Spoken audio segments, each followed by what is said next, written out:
দর্শক, আমাদের মাঝে আছেন প্রখ্যাত অভিনেতা, নির্মাতা এবং চিত্রশিল্পী আফজাল হোসেন, যিনি এই বইটির প্রচ্ছদ নিজেই করেছেন।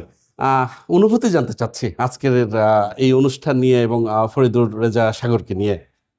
সাধারণত বইয়ের আহ, প্রকাশনা অনুষ্ঠান হয়, কিন্তু প্রচ্ছদ উন্মোচনের অনুষ্ঠান হয় না। সেই হিসেবে আমার ভালো লাগছে এই কারণে নয় যে আমি এই প্রচ্ছদটা এঁকেছি। প্রচ্ছদকে সবসময় গুরুত্ব দেওয়া হয় বলে আমার মনে হয়নি, কিন্তু আমি মনে করি যে একটা বইয়ের গুরুত্বটা অনেক বেশি বাড়িয়ে তুলতে পারে প্রচ্ছদ। আর যদি প্রচ্ছদ মন্দ হয় তাহলে একটা গুরুত্বপূর্ণ বইও পাঠকের কাছে অগুরুত্বপূর্ণ হয়ে যায়।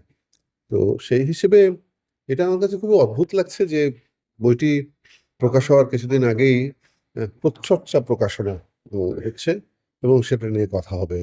ভালো লাগছে যে প্রচ্ছদ এতটা গুরুত্ব দেওয়া হচ্ছে প্রচ্ছদ। 200-র বেশি সার্ভিস ও ফিচারে লেনদেনের সব বিকাশ অ্যাপে সম্ভব। এর সাথে যুক্ত হলেন কি করে, সেই গল্পটা শুনতে চাই। প্রচ্ছদ আঁকা নিয়ে আমি পড়াশোনা করেছি চারুকলায়, এবং আমি থার্ড ইয়ারে তৃতীয় বর্ষের ছাত্র থাকাকালীন সময় থেকে ইলাস্ট্রেশন এবং প্রচ্ছদ করি। আমার স্বভাবে কিছু উম, কি বলবো, মানে একটু আলাদা বিষয় আছে। যেমন ছাত্র অবস্থায় সাধারণত কলেজের কেউ ইলাস্ট্রেশন করা, প্রচ্ছদ করা এরকম করেন না। আর আমাদের সময়ে যারা প্রচ্ছদ আঁকতেন, যারা ইলাস্ট্রেশন করতেন, তারা দেশের বিখ্যাত শিল্পী এবং আমাদের শিক্ষক, স্থানীয়, শ্রদ্ধাস্থানীয়। আমার মনে হতো যে আমাদের বয়স কম, তাতে হয়েছে কি?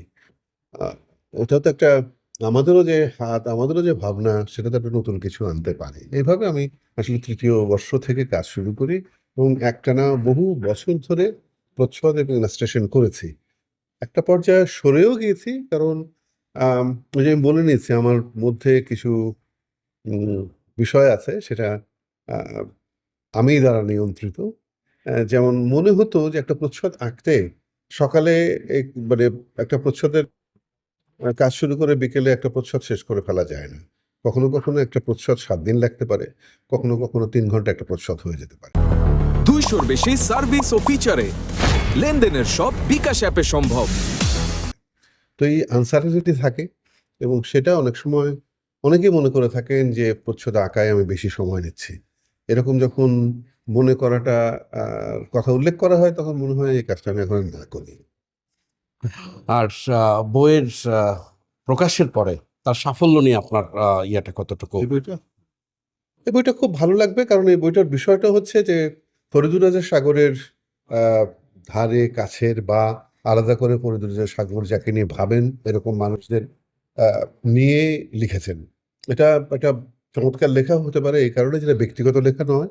এটা আমি বিশ্বাস করি যে এটি একটি সময়ের চিত্র বন্দি করা থাকলো, যে একটা সময় ছিল, মানুষকে এইভাবে দেখতো মানুষ, এবং মানুষগুলো এরকমই ছিল। তবে হ্যাঁ, যে একজন মানুষের জীবনে বহু মানুষ রয়েছে, হয়তো যাদের নিয়ে লেখা হয়েছে, এছাড়াও পরিচিত অনেক মানুষ আছেন, যারা হয়তো এই বইটি প্রকাশের পর মনে হবে যে ওনার সম্পর্কেও পরিচিতরা সাগর লিখতে পারতেন পারতেন তো আমার মনে হয় কি, যে একটা কাজ শুরু করলে কিছু অসম্পূর্ণতা থাকেই। আহ, এই অসম্পূর্ণতার জন্যই আসলে মানুষ আলাদা একটা সৃজনের তাগিদে বেঁচে থাকে, যে অসম্পূর্ণতাটাকে আমি সম্পূর্ণ করবো। কিন্তু সেই সম্পূর্ণতা কখনোই আসে না, কিছু না কিছু অসম্পূর্ণ সবকিছুর মধ্যে থাকে।